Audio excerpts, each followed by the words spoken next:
¿Cuáles son entonces los síntomas del trastorno de déficit de atención con hiperactividad? Entonces, los síntomas de ese trastorno de déficit de atención con hiperactividad se dividen en dos grupos.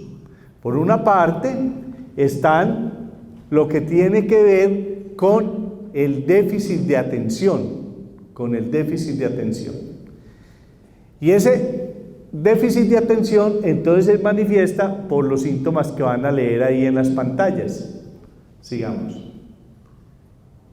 Entonces, aparecen estos síntomas: un patrón persistente de inatención e hiperactividad e impulsividad que interfiere con el funcionamiento y el desarrollo de las actividades del niño. Un patrón, sigamos. Entonces aparece, sigamos. Con frecuencia, devuélvase por favor. Con frecuencia falla en prestar la debida atención a los detalles que tiene que tener permanentemente presente. Con frecuencia tiene dificultad para mantener la atención en las tareas y las actividades, tanto recreativas como las tareas. O sea, no es que el niño solo se dispersa cuando tiene que hacer tareas, incluso cuando está jugando, también le es muy difícil mantener la concentración. Entonces está jugando con los amiguitos y de pronto se eleva y los amiguitos dicen: vea, le toca a usted, y él está elevado. O si está jugando fútbol, como me pasaba a mí con algunos pacienticos, era un excelente jugador y era delantero, pero muchas veces le hacían el pase y la pelota seguía y él le caía a los pies del balón, pero estaba elevado viendo un pajarito, viendo a no sé quién, y no hacía el gol. Entonces los compañeritos se enojaban con él. Entonces esa dificultad para mantener la atención no solo es en las tareas, sino en las actividades recreativas. Sigamos. Con frecuencia parece no escuchar cuando se le habla. Le están diciendo las cosas y oiga, vea, usted sí está escuchando. No, anda elevado, anda pensando en otras cosas, anda como disperso, como elevado, como le dice la gente: oiga, pero vea, y todo el mundo cree que está poniendo cuidado porque está ahí quietecito, pero no está como escuchando lo que se le dice. Con frecuencia no sigue las instrucciones para terminar las tareas escolares. Las mamás lo saben muy bien, empieza a sentarse con el niño a que haga las tareas y todas las instrucciones que le dieron las empieza a alterar, empieza a hacer otra cosa, lo que tenía que hacer, que era sumar o restar, entonces lo hace al revés. Entonces no sigue como de esa manera como tiene que ir desarrollando las tareas. Con frecuencia evita, le disgusta mucho y muestra poco entusiasmo en las tareas. Las mamás sí que saben de eso y los profesores. Sigamos. Con frecuencia pierde las cosas, todo se le extravía. Incluso eso le pasa mucho a los adultos. Cuando los adultos van a consulta y le dicen a uno como psiquiatra: oiga, doctor, tengo tan mala memoria, y uno le pregunta: venga, ¿y qué es mala memoria para usted? No, doctor, imagine que me entregaron unas llaves para que las guardara y yo no sé dónde guardé eso, o me entregaron la plata para pagar los servicios, la hija, y no la he podido encontrar, y dice que es falta de memoria. No, es falta de atención. No se concentra, no pone cuidado en dónde fue que puso las cosas. Y lo mismo le pasa a los niños que sufren este problema de déficit de atención con hiperactividad, y es que pierden las cosas porque las ponen en cualquier parte y no ponen ninguna atención de a dónde las pusieron y qué las hicieron. Con frecuencia se distrae con facilidad ante los estímulos externos. Entonces, lo peor que puede hacer un profesor con un niño con déficit de atención es sentarlo al lado de la ventana. ¿Te imaginan un niño con déficit de atención al lado de la ventana que ve pasar los carros, los vendedores ambulantes, la gente que está gritando por fuera? Es imposible que medio le ponga cuidado a algo de lo que le está pasando dentro del salón, por esa característica que tiene, y es que se distrae muy fácil con cualquier estímulo externo. Sí, entonces esas características también nos van diciendo algunos manejos que hay que hacer con los niños que tienen trastorno de déficit de atención. Y con frecuencia olvidan las actividades cotidianas, hacer las tareas, hacer las obligaciones que se le asignan, y a medida que va avanzando, pues eso también se va como aumentando, y si es un adulto, pues embolata las facturas, embolata las cuentas, embolata todo lo que tiene, porque el déficit de atención no solo da en niños. Para avanzar en eso, es importante saber que algunos psiquiatras, algunas asociaciones dicen que el déficit de atención tiene que aparecer antes de los 7 años, ¿sí? Antes de los 7 años. Pero otras asociaciones y otras clasificaciones dicen que tiene que aparecer antes de los 12 años para poderlo diagnosticar. Sin embargo, hay estudios que dicen que el trastorno de déficit de atención puede aparecer incluso en adultos. Entonces, el tema de la edad de aparición, si tiene que aparecer antes de los 7 años, antes de los 12 años o después de los 12 años, es un tema muy de discusión, porque indudablemente yo no le voy a decir a un paciente que llega con todas las características de un trastorno de déficit de atención, que dice que después de los 18 años es que se ha puesto así, a decirle, no, usted no puede tener un déficit de atención, porque el libro dice que no. ¿Sí? ¿Acaso uno trata libros? Uno trata es personas, y por lo tanto ya hay discusiones muy serias que dicen que el trastorno de déficit de atención puede empezar sus manifestaciones clínicas después de los 12 años. Ahora, ¿cómo se manifiesta la hiperactividad y la impulsividad? Con frecuencia juguetea o golpea con las manos y los pies, se retuerce en el asiento, no es capaz de quedarse quieto, juega con las manos, le da patadas al compañerito de al lado, le toca la cabeza. Con frecuencia se levanta en situaciones en que se espera que permanezca sentado. La profesora está explicando, dando la clase, están todos los otros niños muy concentrados y él se para y empieza a molestar, a levantar el pupitre, a tocarle la cabeza al otro. O están en misa en la elevación, cuando todo el mundo debe estar bien concentradito, y él empieza a jugarle al que está al lado, a hacerle carantoñas, a molestarlo. Entonces empieza a tener comportamientos distintos. Con frecuencia corretea, se sube, la mamá sufre porque se sube al muro que abajo está el precipicio, se sube al árbol más raro, corre por todo el salón.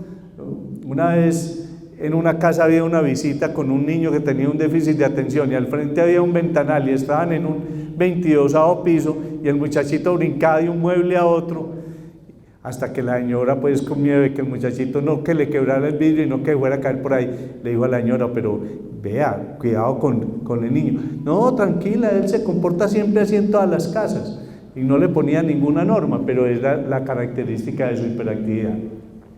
Con frecuencia es incapaz de jugar o ocuparse tranquilamente en una actividad recreativa. Entonces, vuelvo y les digo, está en un juego donde hay unas normas, donde hay una manera de comportarse, donde los otros muchachitos pusieron la norma, pero él no. Todos estaban jugando con el play o con lo que estaban jugando y él empieza a molestarlos, suelta el mando, empieza a tocarle la cabeza, a proponer otras cosas. Entonces ni siquiera en eso es capaz de estarse quieto. Con frecuencia está ocupado, actuando como si lo impulsara un motor. Las mamás le dicen a la otra, diga, venga, ¿y ese muchachito de dónde apaga? Sí, eso corre de un lado para otro, se mueve de un lado para otro. Con frecuencia habla excesivamente. Sigamos. Con frecuencia responde inesperadamente. Ahora, la impulsividad, una cosa es la hiperactividad, la otra es la impulsividad. Entonces los niños que son impulsivos, le están preguntando una cosa y antes de que le acaben de preguntar lo que le iban a preguntar, ya están respondiendo cualquier cosa de manera impulsiva, lo primero que se le viene a la cabeza.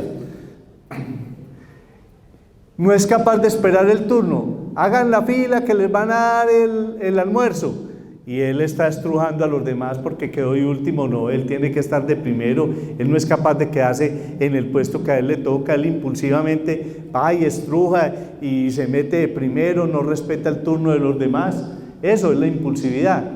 Interrumpe o se inmiscuye en lo que los demás están haciendo, en la conversación, en los juegos de otro, como le decían a uno cuando era chiquito, se mete en la conversación de los adultos sin tener como ningún reparo, como sin guardar la distancia, como sin ver que eso no es con él. Entonces, estos son los temas de la desatención y la hiperactividad.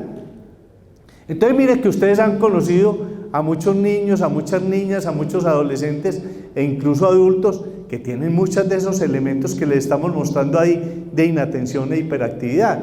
Pero entonces uno a veces se pregunta, bueno, y entonces todo el que presente alguno de estos síntomas, alguna de estas características, de una vez lo rotulamos como hiperactivo y como desatento. No, obviamente no. Cuando una persona presenta alguno de estos síntomas, entonces tenemos que empezar a mirar en esa historia clínica esos síntomas. Primero, ¿cuánto llevan? Para que podamos hablar de un trastorno de déficit de atención con hiperactividad, entonces tenemos que decir que estos síntomas se presentan de manera persistente durante más de 6 meses. No es que hoy el muchachito amaneció inquieto y molestando a todo mundo y tirándole papelitos y no dejó de dar clase, y entonces ya de una vez le ponemos el rótulo trastorno de déficit de atención con hiperactividad para la casa y que lo lleven para el psicólogo. No, tiene que ser que de manera permanente, consistente, durante más de 6 meses está presentando todos estos síntomas. Pero que es que hoy se comporta así y dentro de 3 meses vuelve y tiene un comportamiento parecido, y a la semana siguiente en alguna actividad presentó también como mucha desatención, pero en las otras cosas lo hacía bien. Sí, no vamos a hacer ese diagnóstico, vamos a pensar que tiene otros problemas, que posiblemente es que hay conflictos al interior de la familia, ¿sí? Que posiblemente hay dificultades allá al interior de la familia que hace que el niño transfiera toda esa ansiedad, toda esa angustia o todos los temores de lo que está pasando al interior de la familia y nos lo lleva al colegio, ¿sí? Entonces, venga Juanito, ¿usted por qué está tan inquieto? No, imagínese doctor, que es que mi mamá, imagínese profesora, que es que mi mamá amaneció muy enferma y entonces no nos pudo dar ni desayuno, y entonces yo lo que tengo es un hambre, que yo yo tengo mucha hambre, porque es que en la casa no me dieron desayuno, o es que mi papá y mi mamá están peleando y están hablando de que se van a separar, y entonces a mi hermanita le dieron una pela terrible, yo porque me logré volar para que no me la dieran. Entonces mire que muchas de las cosas que pueden estarse viviendo en el aula de clase pueden ser manifestación de otras cosas, pero tienen síntomas muy parecidos a esto. Entonces, por eso tiene que ser un comportamiento persistente por más de 6 meses, donde se presentan estos síntomas de manera combinada. Ahora, sabemos que hay niños o que hay niñas, que hay adolescentes que pueden ser desatentos, pero no hiperactivos. Incluso la presentación difiere mucho en los niños y en las niñas. El trastorno de déficit de atención es más de niños, pero también lo sufren las niñas.